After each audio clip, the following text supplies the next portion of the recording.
good day. I'm Christine Jacobs Sandejas for Sports Watch on NewsWatch Plus. Well, an incredible run for the country's very own Alex Eala in the Miami Open. The 19-year-old beat two Grand Slam champions, Helena Ostapenko and Madison Keys, in the tournament. And in beating Keys, well, she became the first Filipino to beat a top 5 player in the WTA. Alex is also the first Filipina to make it to the quarterfinals of a major WTA event. And, you know, lucky for us, she joins us now on Sports Watch today, all the way from Miami. So to you, Alex, good morning. Hello, how are you? Good morning, everybody. Thank you for having me, Tita. Oh, you know, the whole Philippines actually is so excited, and we are holding your hands as you make this journey in Miami. So take us through the whole Miami journey. I mean, you know, incredible, a wild card, getting in to Miami. What were your expectations when all of this was just starting out for you? I didn't expect to be in the quarterfinals, that's for sure. I just tried to take it match by match. Miami Open is a tournament that I look forward to every year, and lucky enough, I was able to get a wild card again this year. So I knew that I had to make the most out of it and do my best as soon as I got out on that court. So pag sabi ng yung wild card, di ba, and you're able to, what were your expectations? Was it like, let's take it one game at a time? How far? I know you said you weren't expecting to really reach the quarters, but you know, what was it? What was your coach telling you to do for Miami? Well, my coach and my family, my team was just telling me to believe that I could do it. I think that was my biggest driving force and biggest reason as to why I am here is because I believed I could do it every match. I believed that I could win. I believed that I would perform during those high pressure moments.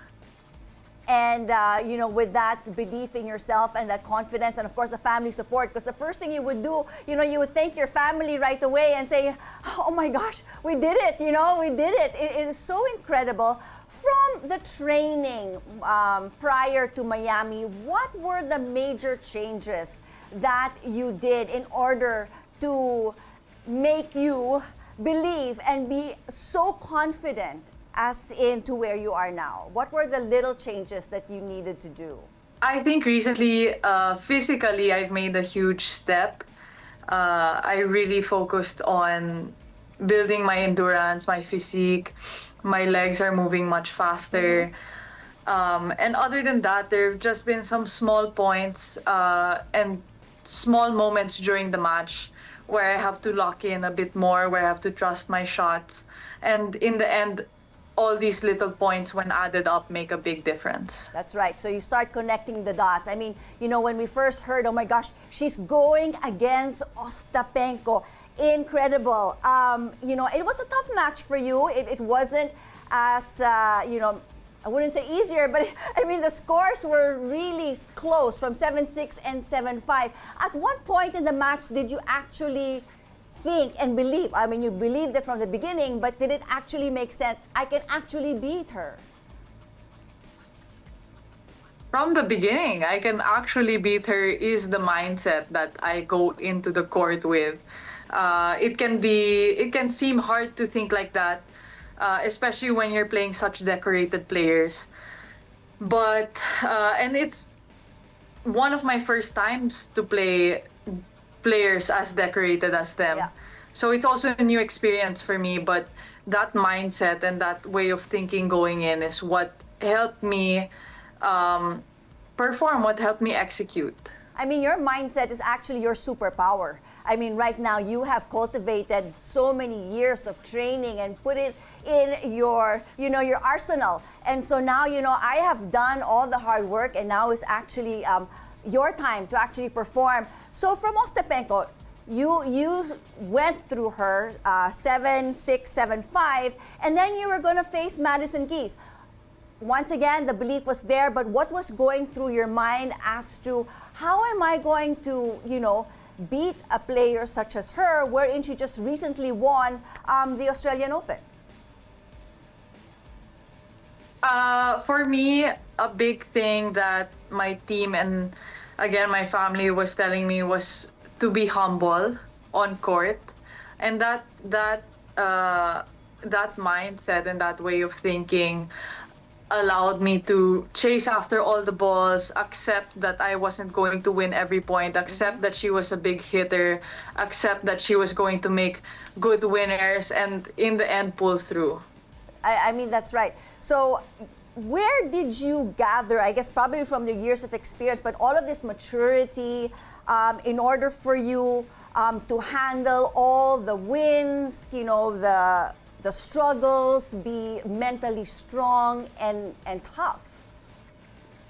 How did you gather? I mean, Well, yeah, I think this is all also so new to me and it's coming very fast. But my top priority right now is my tennis and my matches.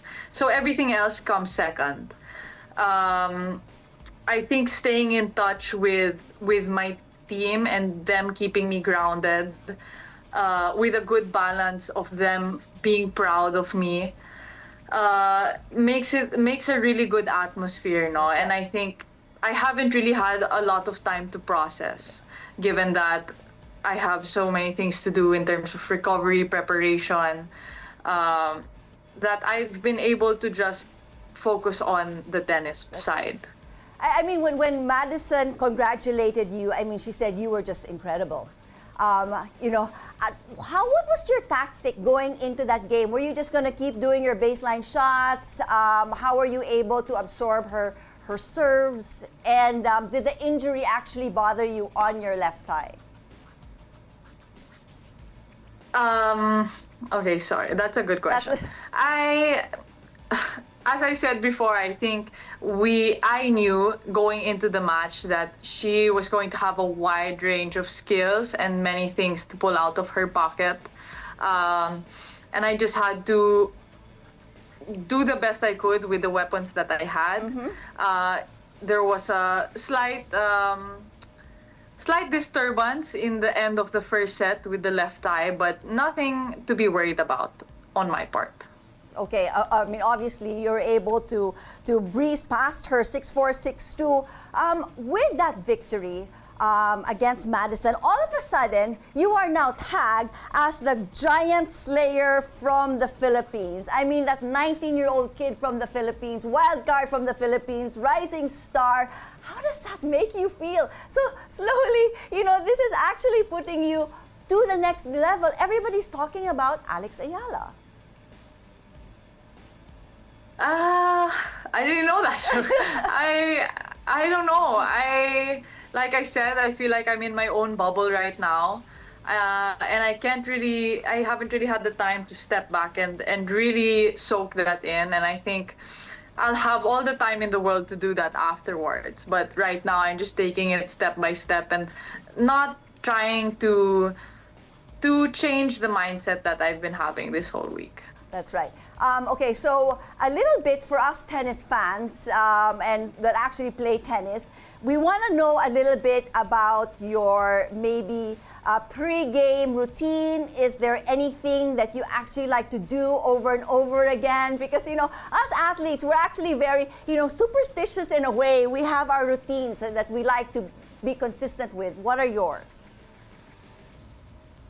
Of course, I have my whole warm-up routine, which is quite extensive, and a whole recovery routine after that, after the matches. I love to listen to music before I go on court.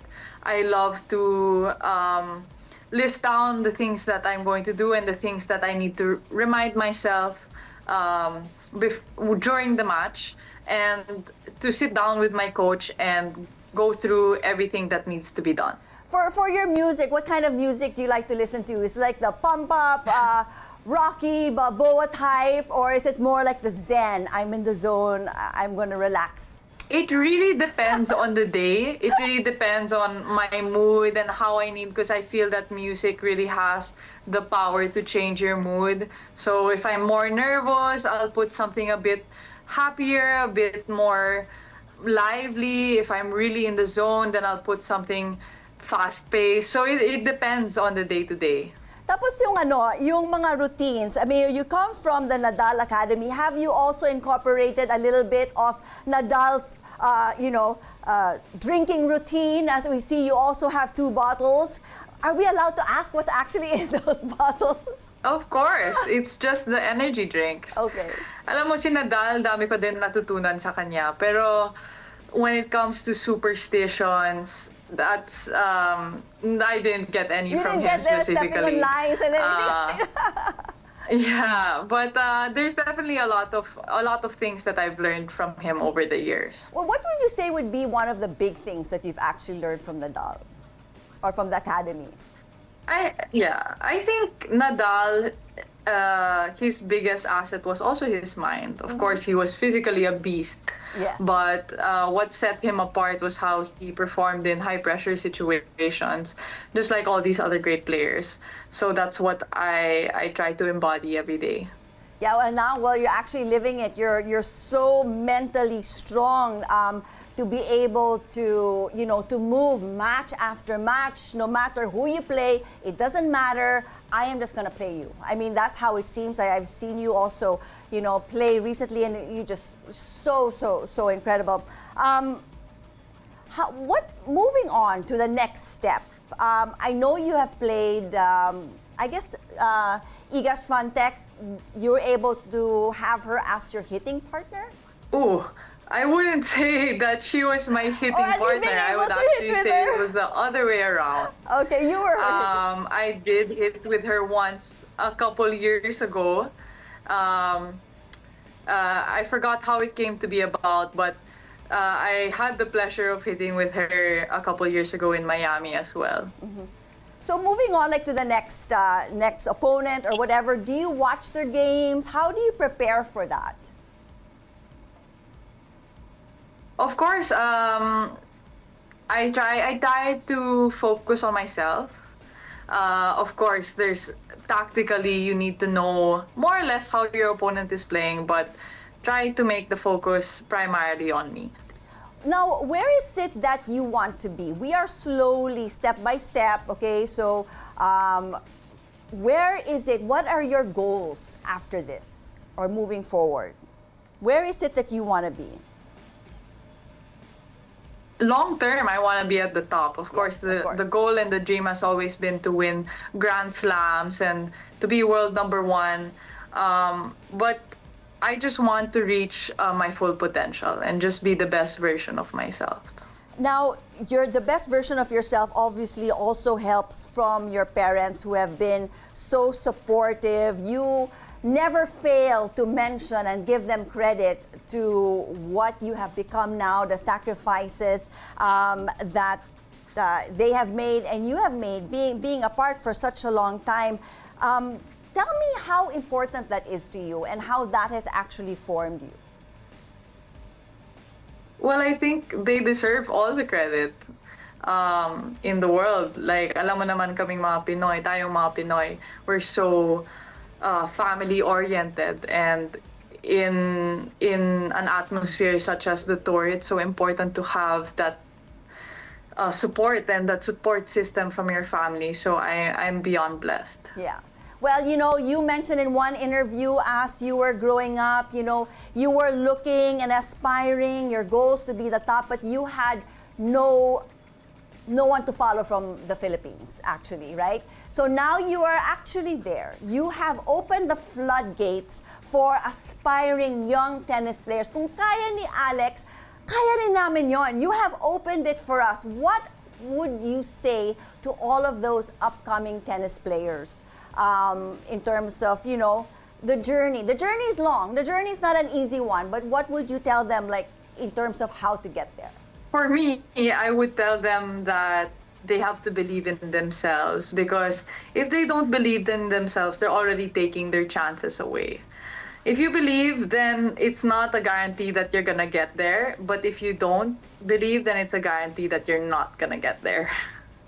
O sige, last question na to, Alex, para sa mga kababayan that have been supporting you 100% all the way. Ano yung message mo para sa kanila as we continue to watch and cheer for you in your next coming matches? Siyempre, maraming salamat mga kababayan. Sana patuloy-tuloy yung suporta niyo sa akin at pagsusubaybay sa aking mga laro. Ayan. Maraming salamat, Alex. You do us proud. Thank you so much for joining us here on Sports Watch. Alex Eala, good luck to you and continue making the country proud. And to everybody else, stay tuned to NewsWatch Plus. Maraming salamat, Alex. Stay tuned to NewsWatch Plus for more updates and information.